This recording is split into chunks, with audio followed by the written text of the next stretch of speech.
एमालेका नेता महेश बस्नेतले बालेन शाहलाई स्याल भनेका छन्। स्यालहरूको काल आयो भने बजार छिर्छन् भने चाहिँ बालेन शाहको पनि अहिले अस्तित्व समाप्त हुन आँटेको बेला उनलाई काल आएको छ र उनको भविष्य समाप्त हुन आँटेको बेला केपी ओलीसँग जोडी खोजिरहेका छन्। केही दिन अगाडि बालेन शाहले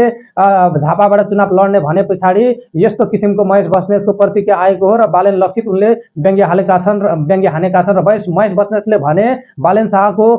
काल आयो भने बालेन शाहको भविष्य समाप्त हुन आँटेको छ भने उनले केपी ओलीसँग जोडी खोज्छन् र उनले आज बालेन शाहलाई स्यालसँग तुलना गरेका छन् र बालेन शाह स्याल हुन् र स्यालहरूको काल आयो भने बजार छिर्छन् भनेर बालेन शाहलाई स्याल भनेका छन्। र झापाबाट केपी ओलीको क्षेत्र नम्बर जुन झापा क्षेत्र नम्बर 5 छ त्यही ठाउँबाट बालेन शाह चुनाव उठ्ने भए पछाडि बालेन शाहलाई लक्षित प्रयोग गर्दै महेश बस्नेतले बालेन शाह